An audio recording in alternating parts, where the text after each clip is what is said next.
Today's session is about fully funded scholarship. First of all, I hope you are doing well. I have to welcome you all to Biotech Scholarship Series. My name is Habiba Noor, and I will be your host for today's webinar. I am currently a last semester student of BS Biotechnology in International Islamic University, Islamabad. Thank you to each one of you for joining us today and choosing to invest your time in learning about your academic future. About Biotech Squad, let me tell you about Biotech Squad, a brief introduction. Biotech Squad is a student-led initiative created to support students, researchers, and early career professionals in life sciences and related fields. And हमारा जो mission है कि हम लोग ने guidance provide करनी है, हम लोगों ने स्टूडेंट्स को गाइड करना है, उनको गाइडेंस प्रोवाइड करनी है हर तरीके से, चाहे वो रिलेटेड टू रिसर्च हो, हायर एजुकेशन या स्कॉलरशिप से रिलेटेड हो. And through this initiative like this scholarship series, we aim to turn confusion into clarity and ambition into actionable plans. And this webinar is led with the collaboration with Collab and Wise. Collab and Wise की CEO मरवा कनूत हैं, and today's session is organized in collaboration with Collab and Wise. Collab and Wise is built on a simple but powerful belief that we grow stronger when we grow together. Their core mission is to build a supportive, active, and opportunity-driven community for students, researchers, and professionals across diverse disciplines.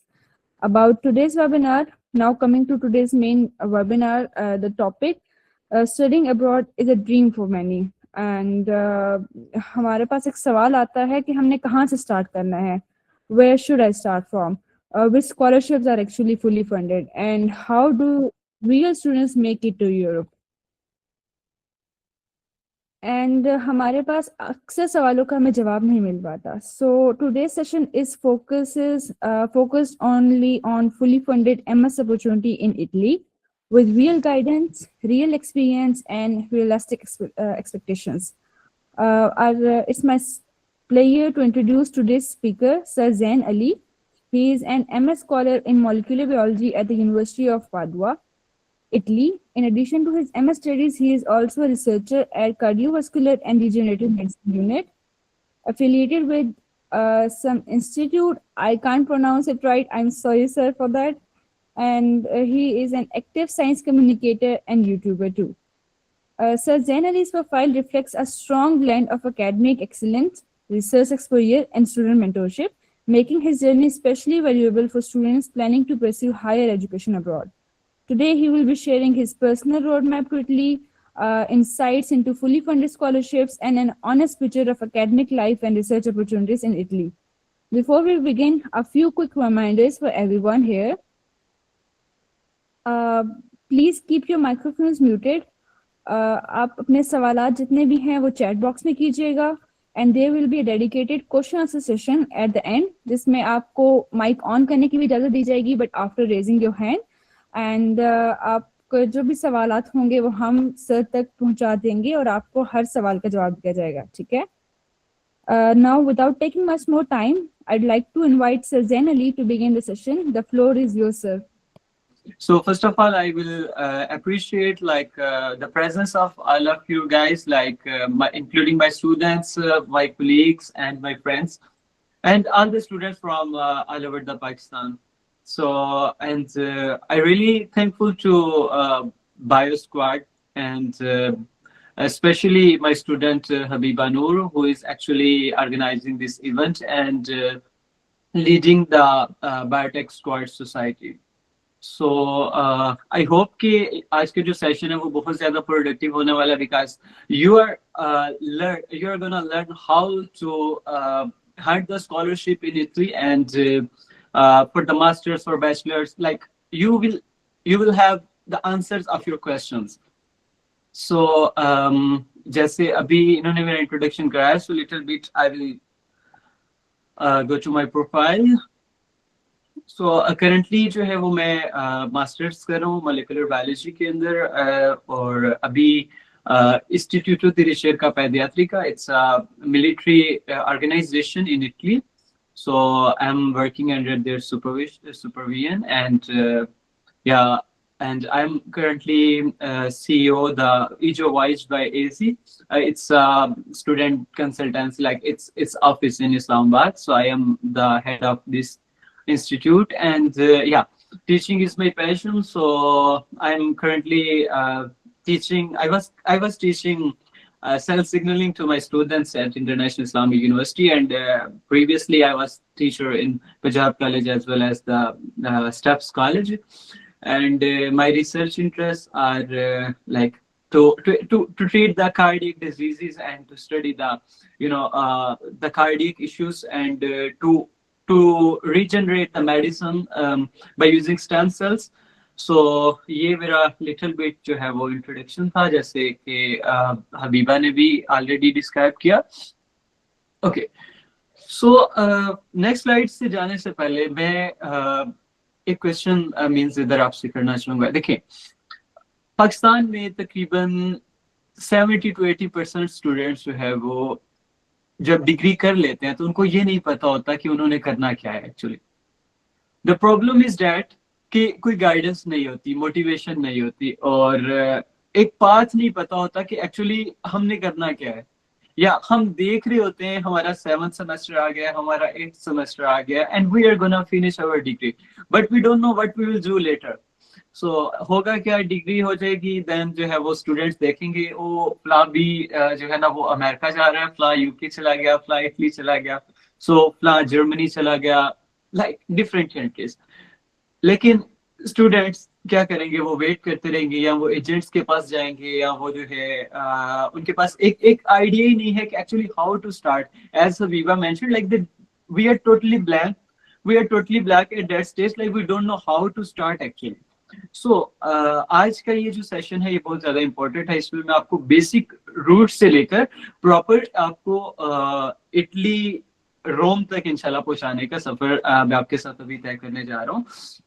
So okay, सो जब भी बात की जाए Italy की या foreign studies की, तो सबसे पहले जो क्वेश्चन आता है वो है कि इटली, व्हाई इटली. लाइक ये मेरा मेन पर्पस है आज इसके ऊपर बात करने का, कि इटली ही क्यों चूज करें. दूसरे कंट्रीज भी हैं, या इटली की स्कॉलरशिप्स क्यों, या फिर आपने इटली क्यों चूज किया. सबसे पहला क्वेश्चन मुझसे अक्सर ये पूछा जाता है. तो मैं इधर मेंशन करना चाहूंगा कि सबसे पहला पॉइंट है जैसे क्वालिटी एजुकेशन का. तो इटली के बारे में ना, इटली की क्वालिटी एजुकेशन ये है कि मैं पर्सनली अपनी जिस यूनिवर्सिटी में हूँ, यूनिवर्सिटी ऑफ पादुआ, तो इसके बारे में अगर मैं मेंशन करूँ तो गैलीलियो का आप सबको पूरी दुनिया जानती है. गैलीलियो को एक जो है ना वो माहिर फिलोसोफर भी थे, और उनका बहुत सी साइंसेस में भी रोल है. तो गैलीलियो भी मेरी यूनिवर्सिटी से, जिधर से मैं पढ़ रहा हूँ, उसी के ही एलुमनाई थे, एलुमनाई हैं. ओके, सो क्वालिटी एजुकेशन ये है. दूसरा, फीमेल्स, अगर इधर बहुत सी फीमेल्स प्रेजेंट है तो उनको मोटिवेट करने के लिए मैं ये जरूर बोलूंगा कि दुनिया की जो पहली फीमेल थी जिसने पीएचडी की थी, वो भी मेरी ही यूनिवर्सिटी से, जिस यूनिवर्सिटी में मैं पढ़ रहा हूँ, यूनिवर्सिटी ऑफ पादवा से. फर्स्ट फीमेल दुनिया के अंदर जिसने पीएचडी की थी वो यूनिवर्सिटी ऑफ पादवा से की थी. So you can imagine how like the quality of education is in Italy, and in the worldwide, like Italian scientists and Italian education system is really a brand. Different research projects or different learning opportunities और quality education जो है ना वो बहुत ज्यादा अच्छा है कि इधर आपको theoretical experiences के साथ साथ इंडस्ट्रीज में practical experience भी करवाए जाते हैं. Anyhow, ये था फर्स्ट पॉइंट कि इटली को ही क्यों चूज करना. दूसरा पॉइंट आ जाता है कि इटली क्यों चूज किया, तो दूसरी रीजन ये है कि शेंजन वीजा. देखिए, इटली का वीजा शेंजन वीजा है. शेंजन मतलब, शेंजन का वर्ड जो है ना, इसका मतलब है कि आप जो है वो यूरोपियन यूनियन के अंदर आ गए. अब यूरोपियन यूनियन 29 to 30 कंट्रीज जो है ना वो आपस में बॉर्डर फ्री हैं. सो आप ट्रेवल कर सकते हैं. लाइक मैं इटली में हूँ तो मैं ट्रेवल कर सकता हूँ Italy to Germany, Italy to France, Paris etcetera, different countries के अंदर, यूरोप के 30 ममालिक के अंदर मैं विदाउट वीजा जो है वो जा सकता हूँ. ये है रीजन कि इतना बेनिफिट मुझे जो है ना वो इटली के शेंजन वीजा से मिला. अब थर्ड पॉइंट जो है ना, इसमें अगर आप देखें तो मैंने जो है वो इस जगह पर मतलब 3 फ्लैग मैंने हाईलाइट किए, अमेरिका, जर्मनी और यूके का। और मैंने नोट साथ मेंशन किया high visa ratio. Okay, I would like to mention like अगर आप कोई स्टूडेंट्स, अगर किसी ने यूके का प्रोसेस किया हो या कोई किसी का दोस्त कर रहा हो या आप किसी एजेंट के पास गए हो, वट एवर, यूके का प्रोसेस बिल्कुल ईजी है। अगर कोई स्टूडेंट 35 to 40 लाख अफोर्ड कर सकता है तो यूके जाना कोई प्रॉब्लम नहीं है। ओके, यूके का प्रॉब्लम नहीं है, यूके का हाई वीजा रेशियो है, ठीक है। आप 35 to 40 लाख है, आप इन्वेस्ट करें खुद पर और आप चले जाएं पैसे लगाकर। लाइक मैं सिंपल, बहुत सिंपल, मैं जो है ना इनफॉर्मल वे में बात ये भी कह देता हूँ कि यूके जाना ऐसे है जैसे कि लाहौर जाना, इन अ सेंस कि आपको कोई हर्डल्स नहीं है, आपको कोई प्रॉब्लम्स नहीं है। लेकिन प्रॉब्लम ये है कि आप 35 लाख उल्टा लगा के जा रहे हैं के लिए, और देन उधर जाकर प्रॉब्लम्स ये है कि उधर 1 साल का मास्टर्स, और देन उसके बाद आपके पास कोई अनसर्टेनिटी है, कोई कंफर्मेशन नहीं है कि आप क्या करेंगे। और lot of students, even yesterday I attended a call, and one of my colleague told me like yeah, I came to London for the master's degree, and now yeah, I am in Italy. I just reached in Italy because yeah, because I can't pay the fee in London, and now I am yeah, I am asylum seeker in Italy. Asylum Sikar कहते हैं ये जो डंकी लगाकर illegal आते हैं और जाकर इधर असाइलम अप्लाई करते हैं। तो यूके के स्टूडेंट्स ने तो आजकल ये ट्रेंड पकड़ा हुआ है कि वो यूके आते हैं और यूके आकर 35-40 लाख लगाकर यूके आकर फिर इधर आकर असाइलम अप्लाई कर लेते हैं, बिकॉज यूके में लाइफ बहुत ज्यादा टफ है। एनी हो, जर्मनी की बात करें तो जर्मनी का प्रॉब्लम ये है कि जर्मनी के लिए आपको ब्लॉक अकाउंट चाहिए, और ब्लॉक अकाउंट आपका होना चाहिए अगेन 40 to 45 लाख डिपेंड करता है। और 45 to 40 लाख ब्लॉक अकाउंट का ये कंसेप्ट होता है कि आपने वो पैसे यूनिवर्सिटी को दे देने हैं, मतलब वो आप विड्रॉ नहीं कर सकते। अकाउंट के अंदर आपने डिपॉजिट कर लिए 35-40 लाख तक, तो फिर वो आपको विड्रॉ नहीं करेंगे, वो यूनिवर्सिटी आपको दिया करेगी। सो मोस्टली स्टूडेंट्स का इंक्लूडिंग मी, बिकॉज हम पाकिस्तान में मोस्टली जो है वो हम मिडिल क्लास फैमिली से होते हैं, सो हमारे पास ये अपॉर्चुनिटीज नहीं होती कि हम इतना खुद पर इन्वेस्ट कर सकें, या इतने रिसोर्सेज नहीं होते कि हम खुद पर लगा सकें। सो जर्मनी इस वजह से भी मैंने चूज नहीं किया क्योंकि मेरी जो है वो अफोर्डेबिलिटी नहीं थी। एंड अमेरिका की अगर बात करूं तो America is a big boss, so like due to the diplomatic issues, even our officers can't move to you know, America, even for PhD, even like for America it's very difficult process. Even they check your posts on Facebook to judge your personality, so it was quite difficult for me to proceed with the America. So these are the reasons, like that's why I choose the Italy for my master's degree. अच्छा, अब last 2 points हैं इसमें कि Italy ही क्यों, तो उसमें सबसे अब आपने कंपैरिजन करना है कि स्कॉलरशिप जिधर मैंने लिखा है इसमें आप देखें कि 25 लाख स्टाइपेंड है।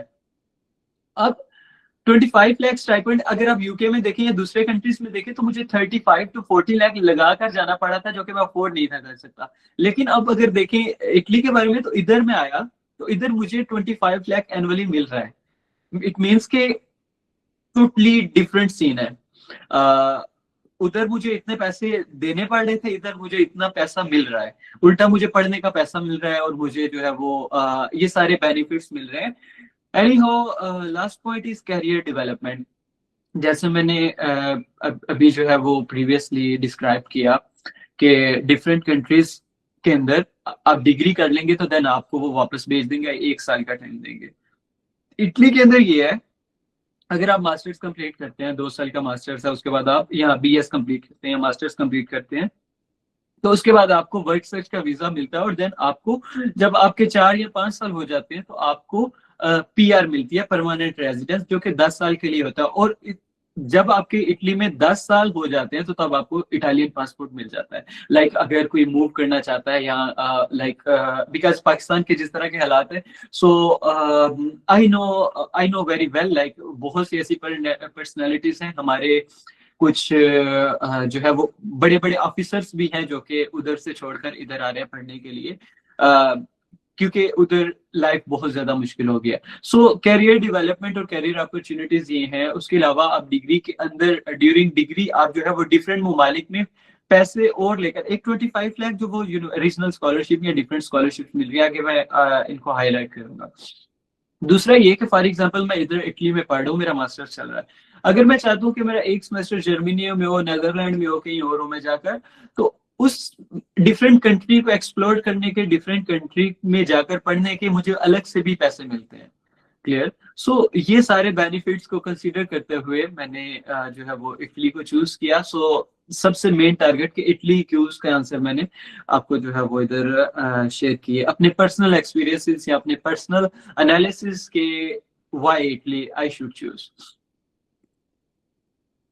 सॉरी आपकी कुछ क्वेश्चंस आ रहे हैं। आई होप के जो ऑर्गेनाइजर्स हैं वो आपके क्वेश्चंस को नोट कर रहे हैं, या आप प्लीज अपने हैंड रेज कीजिए। At the end there will be a question answer session, so I will really appreciate your questions and I will answer until you have done. Okay, so आपके questions end होने तक मैं इधर रहूंगा और आपके हर question का आंसर करूंगा। आप प्लीज अपने क्वेश्चन जो है वो नोट कर लीजिए। Yes sir, I want to mention here guys, class में हमारे पास क्वेश्चन आंसर सेशन होगा। इस मीटिंग की कोई टाइम लिमिट नहीं है, आप लोग के क्वेश्चंस के आंसर्स किए जाएंगे, ठीक है? Kindly wait. और अगर आपको कोई क्वेश्चन ऐसा आ रहा है कि आप लोग लगे कि बाद में भूल जाएंगे, आप चैट बॉक्स में लिखते हैं, I will be here and answering your question इंशाल्लाह, ठीक है? Thank you so much sir. Okay, so आगे जो है वो परस्यू करते हैं। ओके, सो अब मैंने बड़ी प्रिसाइजली जो है ये एक पूरा जो है ना वो बहुत बड़ा प्रोसेस को मैंने बहुत समराइज करके बड़े जो है इजी वे में आपको डिस्क्राइब करना चाहूंगा, ताकि आप सब जो है वो इजीली चीजों को फॉलो कर सकें और इजीली जो है वो आप अप्लाई कर सकें। सो कोर स्टेप्स की अगर मैं बात करूं कि इटली के अंदर क्या मेन स्टेप्स आते हैं, तो वो 5 स्टेप्स हैं। सबसे पहले आपने अपने डॉक्यूमेंट्स प्रिपेयर करने हैं, दूसरा आपने जो है वो अब एडमिशन के लिए अप्लाई करना है, then pre enrol, then book an appointment और देन इंटरव्यू। सो ये एक सीरीज है, 5 मेन स्टेप्स हैं जिनको, या 5 आप यू कैन से 5 पिलर्स कह लें या 5 स्टेयर्स कह लें, कि जिनके बाद आप लाइक आप जो है वो इटली आ जाते हैं। अब मैंने हर एक स्टेप को डिस्क्राइब किया, आगे इसमें हम देखते हैं। सबसे पहले document preparation, the most important thing. Okay, सबसे पहले स्टेप है, हाँ, स्टेप टू डॉक्यूमेंट प्रिपरेशन में। डॉक्यूमेंट प्रिपरेशन में अगर देखें तो सबसे पहले जो मेन स्टेप्स हैं, जो मेन डॉक्यूमेंट्स हैं, वो है आपके पास वैलिड पासपोर्ट होना चाहिए। अगर आप नोट करना चाहें तो आप नोट कर सकते हैं, otherwise I will share the PPT later. So आप जो है, आप जिस ग्रुप के अंदर हैं उसमें आपको पीपीटी मिल जाएगी, तो ये आप कंसंट्रेट करें अभी। आई होप कि ये आपको शेयर कर देंगे जिसमें आपको ये चीजें मिल जाएंगी। ओके, सो आपके पास वैलिड पासपोर्ट होना चाहिए। प्रॉब्लम ये होता है कि हमारे स्टूडेंट्स डिग्री करने के बाद जाकर पासपोर्ट देखते हैं या पासपोर्ट अप्लाई करते हैं, तो तब तक बहुत लेट हो चुका होता है। तो अगर आप 7th 8th 5th 7th semester में है तो आप अपना कम से कम पासपोर्ट और इस तरह की चीजें तैयार करना शुरू करते हैं। ओके, सो वैलिड पासपोर्ट है। उसके अलावा आपके एजुकेशनल डॉक्यूमेंट्स हैं जो कि अटेस्टेड होने चाहिए आईबीसीसी से, देन एचईसी से, देन मूफा से। और उसके बाद आपके फाइनेंशियल डॉक्यूमेंट्स आ जाते हैं। फाइनेंशियल डॉक्यूमेंट्स में आपकी बैंक स्टेटमेंट है, उसके अलावा एफबीआर के टैक्स रिटर्न्स हैं, और प्रूफ ऑफ फंड्स, और then documents that boost your profile like SOPs, distinctions and certificates. Okay, इसको मैं एलैबोरेट करना चाहूंगा इधर। सबसे पहले है एजुकेशनल डॉक्यूमेंट्स। तो एजुकेशनल डॉक्यूमेंट्स जितने भी हैं, आपकी मैट्रिक, आपकी एफएससी और आपकी यूनिवर्सिटी की डिग्री और आपकी उसकी ट्रांसक्रिप्ट, प्लस आपका इंग्लिश प्रोफिशिएंसी सर्टिफिकेट या फिर आपका आईएलटीएस, ये इंग्लिश के हवाले से, और आपके एजुकेशनल डॉक्यूमेंट ये होने चाहिए। जब आप अप्लाई कर रहे हैं उस बेस पर आपकी अटेस्टेशन जरूरी नहीं है। अटेस्टेशन आपकी एडमिशन लेटर आने के बाद भी हो सकती है। तो आप जब अप्लाई करें तब अटेस्टेशन की जरूरत नहीं है, लेकिन डॉक्यूमेंट्स आपके पास होने चाहिए। दूसरा ये कि फाइनेंशियल डॉक्यूमेंट्स की अगर बात करूं तो फाइनेंशियल डॉक्यूमेंट्स जो बैंक स्टेटमेंट है इटली के लिए, देखें अगेन मैं कंपैरिजन करूंगा दूसरे कंट्रीज के साथ, क्योंकि की अगर बात करें तो वो कहते हैं कि आप जब तक आप इटली यूके पहुंच नहीं जाते, एयरपोर्ट पर पहुंच नहीं जाते, आपके अकाउंट में उतने पैसे होने चाहिए जो आपने बैंक स्टेटमेंट में शो किए। लेकिन इटली के केस में ऐसा सीन नहीं है। फॉर एग्जांपल मेरी परसों की अपॉइंटमेंट है वीजा फाइल की, तो मैं क्या करूंगा कि एक वीक पहले अपनी बैंक स्टेटमेंट निकलवाऊंगा। उस बैंक स्टेटमेंट की अमाउंट होनी चाहिए जो एम्बेसी रिक्वायर करती है वो तो काम है, मतलब 22 to 23 लाख। लेकिन मेरी सजेशन ये है कि वो होनी चाहिए, या मेरी रिकमेंडेशन ये होती है कि बैंक स्टेटमेंट जो है वो 25 to 30 लाख तक होनी चाहिए, या इससे ज्यादा की होनी चाहिए। और ये 25 to 30 लाख जब आप बैंक स्टेटमेंट निकाल लें और आपने परसों या तरसों या जब भी आपने अपॉइंटमेंट के डे अपनी वीजा फाइल सबमिट करनी है, तो उसमें आपके पैसे होना जरूरी नहीं है। जस्ट आपका जो मेंटेन्ड है ऑलरेडी प्रीवियस, वो आपने शो करनी है। उसके अलावा financial documents, for example first of all bank statement आ गया। उसके बाद बैंक स्टेटमेंट के ऊपर जो आपके जैसे कि बैंक स्टेटमेंट के अंदर जितनी भी मनी है वो आपने मैनेज कैसे की है, तो उस मैनेजमेंट के हवाले से आपके पास प्रूफ ऑफ फंड्स होने चाहिए कि हमारे पास इतना पैसा इधर से आया। मेरे फादर जो है वो टीचर हैं, या मेरे फादर जो है या मेरे स्पॉन्सर फादर हैं, या मेरी स्पॉन्सर मेरे मदर हैं, और उनके ये रिसोर्सेज हैं, इधर से पैसे आते हैं। तो आपके पास ऑफिशियल जो है प्रूफ्स होने चाहिए कि ये पैसा आपको जस्टिफाई करना आना चाहिए कि ये पैसा किधर से आया। इटली का बहुत ज्यादा इजी सीन है, अगर आपके डॉक्यूमेंट्स बिल्कुल सही है तो आपको कोई प्रॉब्लम नहीं होने वाला। उसके अलावा हाँ, बैंक स्टेटमेंट, उसके प्रूफ ऑफ फंड्स, और देन जो बैंक स्टेटमेंट है आपके पास जितने पैसे हैं उसके ऊपर जितना टैक्स बनता था वो आपने पे किया हुआ है ही नहीं, तो वो आपके पास टैक्स रिटर्न्स उसके होने चाहिए जो कि एफबीआर से मिलते हैं। ओके, तो ये डॉक्यूमेंट्स फाइनेंशियल डॉक्यूमेंट्स हो गए। इससे पहले हमने एजुकेशनल डॉक्यूमेंट्स की बात की, और देन मैंने कुछ डॉक्यूमेंट्स हाईलाइट किए जो कि नेसेसरी नहीं है लेकिन इम्पोर्टेंट बहुत ज्यादा है आपकी प्रोफाइल से रिलेटेड। जैसे अगर मैं बात करूं तो मैंने अपनी वीजा फाइल के अंदर डिस्टिंक्शन सर्टिफिकेट, अपना पोजीशन सर्टिफिकेट, अपनी जो है वो कुछ अचीवमेंट्स मैंने वीजा फाइल के साथ अटैच की थी। लाइक एडिशनल डॉक्यूमेंट्स के तौर पर आपके पास कोई भी ऐसा डॉक्यूमेंट है जो आप समझते हैं कि आपकी अचीवमेंट है, आपने यूनिवर्सिटी में पोजीशन ली, आपने डिस्टिंक्शन ली, आपकी अचीवमेंट्स, आप इसको ऐड करें। आपके पास किसी सोसाइटी का सर्टिफिकेट है, आप उसको ऐड करें। आपके पास कोई ट्रेनिंग कोर्स है, कोई लैंग्वेज स्किल है, आप उसको ऐड करें। तो इस तरह की जितनी भी चीजें ये आपकी प्रोफाइल को बूस्ट करती हैं ये चीजें। सो इस तरह की चीजें आप ऐड करें तो आपके डॉक्यूमेंट्स जो है वो बहुत लाइक एक अच्छा इम्पैक्ट क्रिएट करेंगे। सो देन सेकंड स्टेप की तरफ चलते हैं। तो सेकंड स्टेप है apply for admission. Okay, Italy के अंदर स्टेप 2 पर इधर इस जगह पर अगर आप देखें तो मैंने ऑलरेडी चीजें मेंशन की हुई है। स्टेप 2 है हमारा। स्टेप 2 में इटली के अंदर सिर्फ और सिर्फ एक ही दफा एडमिशन ओपन होते हैं साल में। और सॉरी, इधर क्वेश्चन अब साथ साथ आ रहे हैं तो मैं I try to answer. Like IELTS, देखें, इंग्लिश प्रोफिशिएंसी सर्टिफिकेट हो, बैचलर्स के लिए आइट्स कंपलसरी है। कुछ यूनिवर्सिटीज नहीं कर रही, कुछ कर रही हैं। और आइट्स हो तो बहुत ज्यादा बेहतर है, लेकिन इंग्लिश प्रोफिशिएंसी सर्टिफिकेट तो होना ही चाहिए। दोनों में से कोई हो, लेकिन आइट्स बहुत ज्यादा जरूरी है अगर आप अपनी फाइल को बहुत ज्यादा अच्छा या मजबूत करना चाहते हैं तो। एनी हो, मैं बात कर रहा था इटली में एडमिशंस के हवाले से, तो सिर्फ एक ही इनटेक होती है इटली में एडमिशंस के हवाले से, जो कि सितंबर इनटेक है।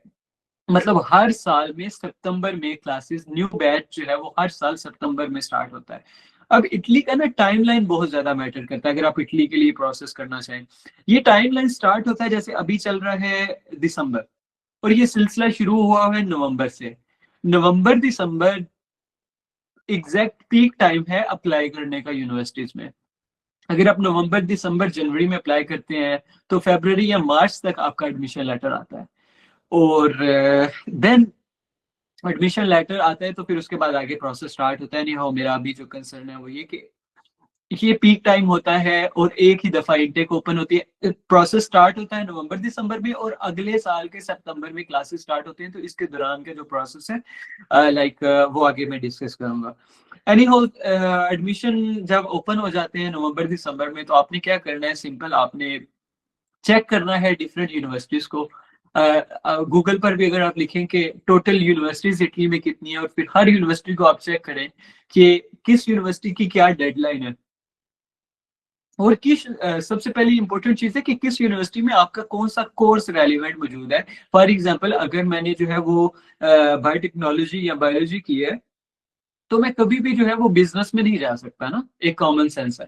सो आपने अपने रेलिवेंट कोर्स या हर कोर्स की एलिजिबिलिटी क्राइटेरिया लिखा होता है, तो आप वो चेक करें कि अगर आप उस कोर्स के लिए एलिजिबल हैं, देन आप उसकी डेडलाइन चेक करें कि लास्ट डेट एडमिशन की क्या है, और आपके उसके जो डॉक्यूमेंट्स रिक्वायर्ड हैं अगर आप उसमें फाइल करते हैं, तो आपने इस चीज को मद्देनजर रखना है कि आपने नवंबर दिसंबर या जनवरी तक आपने लास्ट में अप्लाई कर देना। डिफरेंट यूनिवर्सिटीज में अप्लाई करें, और apply in universities with application fee. हाँ, टिप्स हैं कुछ ये कि प्री यूनिवर्सिटी जो है ना, उसमें hundreds and thousands of applicants होंगे, लेकिन जो एप्लीकेशन फीस है जिन यूनिवर्सिटीज की है अभी, तो इस इनटेक में तो हर यूनिवर्सिटी की फी है, और मोस्टली यूनिवर्सिटीज ने तो अपनी फी डबल भी कर दी है, बिकॉज एक ट्रेंड चल पड़ा है बहुत ज्यादा जो है वो स्कॉलरशिप के हवाले से, तो हर बंदा अप्लाई कर रहा होता है। एनी हाउ, जिन यूनिवर्सिटीज की एप्लीकेशन फी है जो कि थोड़ी रीजनेबल है और आप जो है वो अफोर्ड कर सकते हैं, उनमें करें अप्लाई। और फ्री वाली में तो करें ही करें, फ्री वाली सब में करें, एप्लीकेशन फी वाली में भी जरूर करें।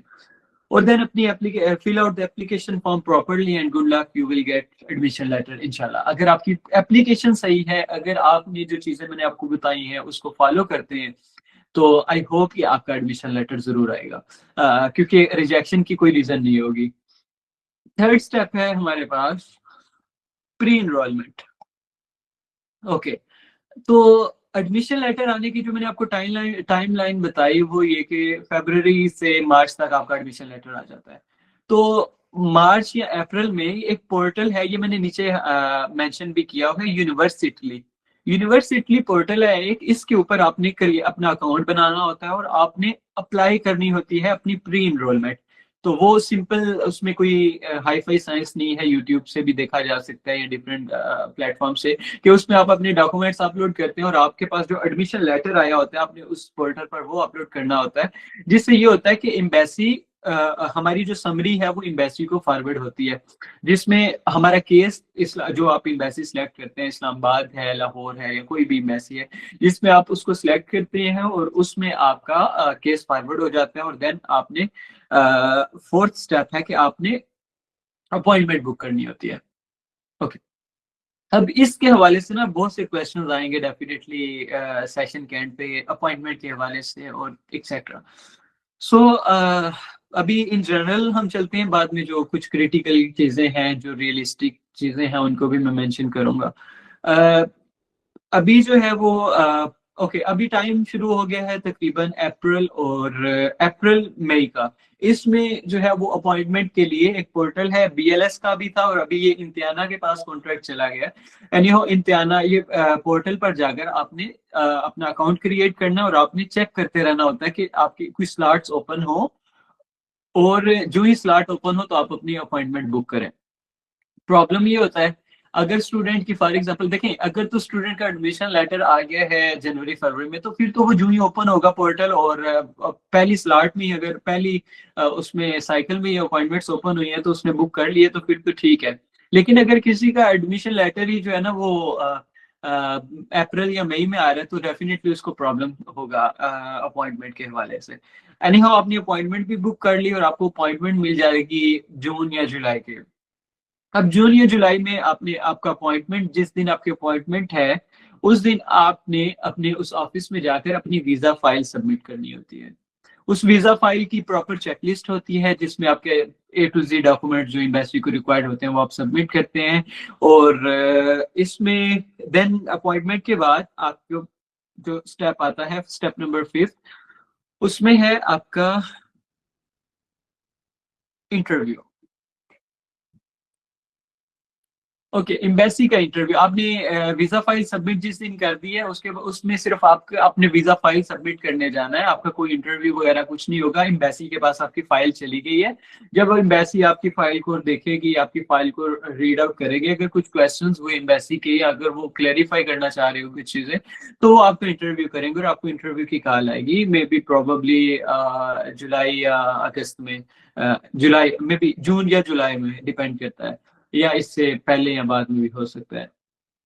सो इंटरव्यू बड़ा मैटर करता है इसमें। एक तो ये कि जो आपने वीजा फाइल सबमिट की है उसके ऊपर आपकी ग्रिप होनी चाहिए कि आपने क्या क्या चीजें एम्बेसी को भेजी हैं, और उसके बारे में ही आपसे क्वेश्चन किए जाएंगे। आपके डॉक्यूमेंट्स के बारे में पूछा जा सकता है, आपसे ये पूछा जा सकता है कि आपने इसी यूनिवर्सिटी को क्यों टारगेट किया है, इसी इटली को क्यों टारगेट किया। Basic questions like they will not ask about your field, they will not ask if you are student, if you are a student of biology, so he will not ask you like how a DNA molecule is present in a small nucleus, or he will not ask any biological question.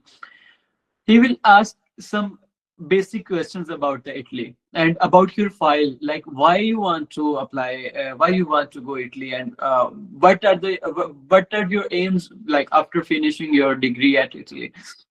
सो इसमें कुछ tips हैं। एक तो ये कि जो मेरा personal experience है कि कॉन्फिडेंट हो बंदा, अपने प्रैक्टिस हो, उसने जो कुछ किया हुआ है और उसने जो कुछ जो स्किल्स हैं उसके पास, और उसके बाद उसकी इंग्लिश बहुत मैटर करती है। मींस फ्लुएंसी होनी चाहिए। ये नहीं है कि क्योंकि हमारी ग्रूमिंग इस तरह से नहीं हुई होती, क्योंकि हम नेटिव स्पीकर नहीं है, हर इटालियन भी नहीं है नेटिव स्पीकर, लेकिन ये है कि उनकी बेहतर होती है। सो हमें कोशिश करनी चाहिए कि हमारी जो कम्युनिकेशन है एम्बेसडर के साथ वो अच्छी हो, जो कि पॉजिटिव इम्पैक्ट डालेगी आपकी वीजा, क्योंकि वीजा ऑफिसर ने उसी ने ही डिसाइड करना है वीजा आपका। और उसके बाद be realistic and confident, have grip on answers about yourself and your profile. जो भी क्वेश्चन होंगे वो आपकी प्रोफाइल से रिलेटेड होंगे, जो भी क्वेश्चन होंगे वो आपके बारे में होंगे। सो इसलिए आपको अपनी चीजों का अच्छे तरीके से पता होना चाहिए। And the step 6 additional step, वो ये है कि आपने वीजा फाइल भी सबमिट कर दी, आपने जो है वो इंटरव्यू भी दे दिया, देन पेशेंस। ये मैंने एडिशनली ऐड किया है। पेशेंस जो है ना वो बहुत मैटर करता है। इटली का प्रोसेस या इवन किसी भी कंट्री का प्रोसेस जो है वो बहुत ज्यादा हेक्टिक होता है।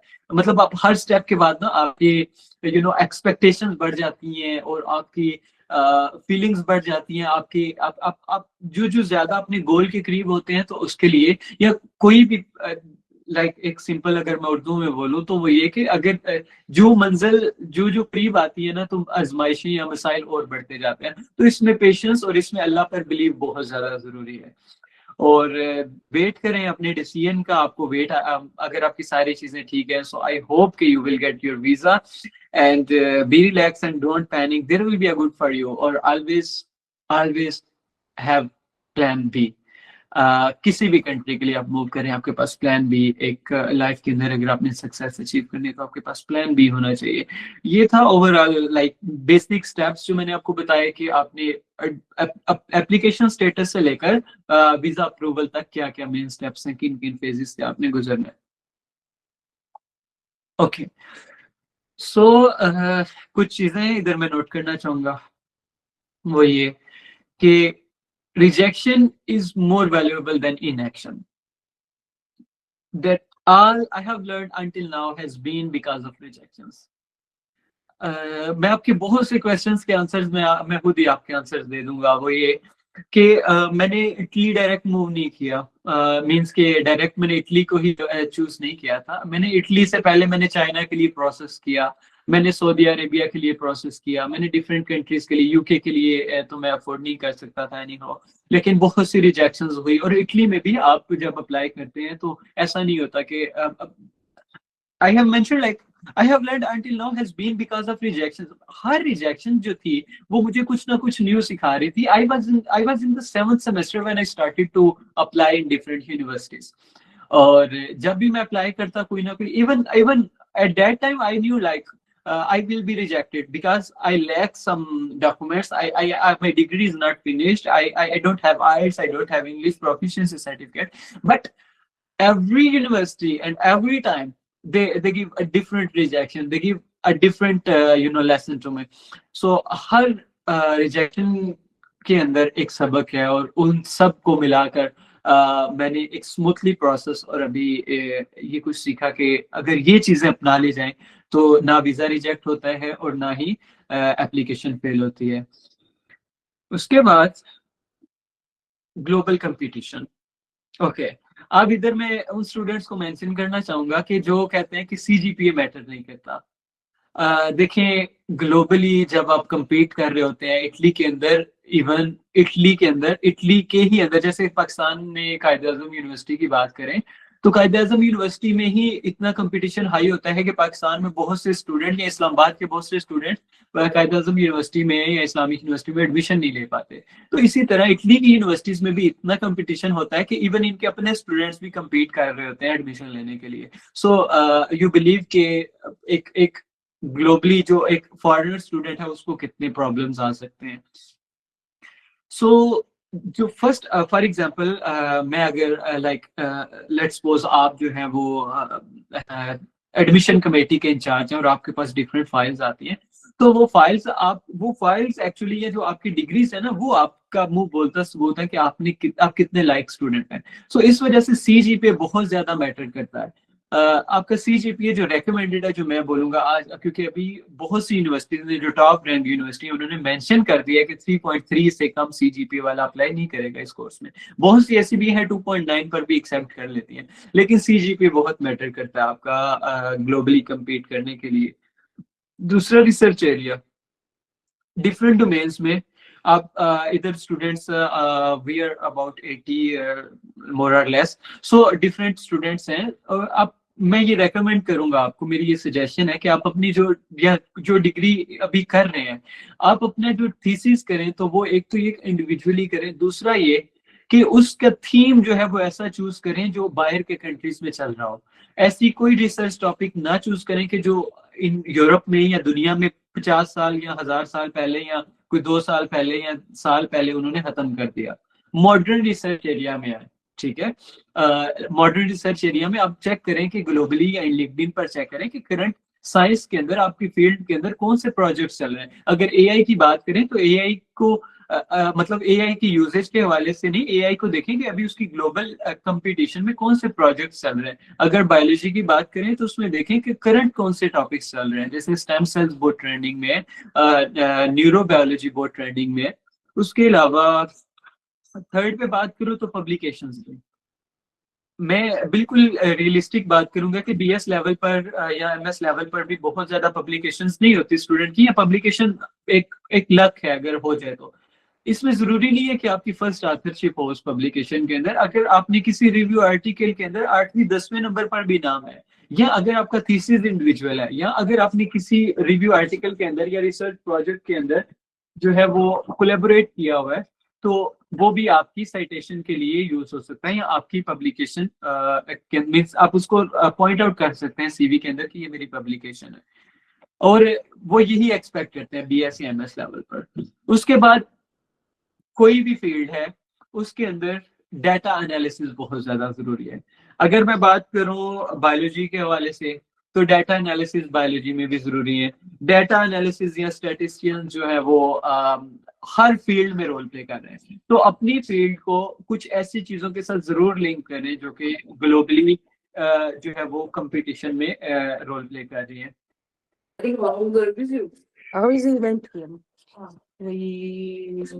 Please Abir mute your mic. Okay, so last पे ये मेरा जो है वो कंक्लूजन है पूरे मेरे जर्नी की। इस पिक्चर के अंदर मेरा सारा सफर लिखा गया है। आप इसको I will not explain, you can just watch and you can explore how I started and like my beginning point and then now what I'm doing here. So ये मेरा पूरा जर्नी है। मैंने इधर से स्टार्ट किया और अभी मैं जो भी जिस स्टेज पर भी हूँ उसके पीछे एक बहुत ज्यादा स्ट्रगल और बहुत ज्यादा मोटिवेशन थी। And it always seems, Nelson Mandela का एक बड़ा अच्छा जो है ना वो है कोट के, it always seems impossible until it's done. हमेशा हर चीज उस टाइम तक इम्पॉसिबल नजर आती है जब तक वो हो नहीं जाती ना। तो आपने कोई भी चीज है जब तक हो नहीं जाती वो आपको मुश्किल लगेगी। तो ट्राई करें, मोटिवेट रहें। इंशाल्लाह अगर आप मोटिवेटेड है और आप अपना बेस्ट दे रहे हैं तो डेफिनेटली आप अपने टारगेट्स अचीव करेंगे। Thank you so much for listening me and for having me for this golden and very productive session. So thank you so much again. Now I know your time is very important, so अभी जो है वो question answers का session शुरू होगा. तो yeah, Habiba, it's up to you. Please point out the questions and then I will try to answer. Yeah, sure. Thank you so much, sir. It was a great session. Thank you so much for your valuable time.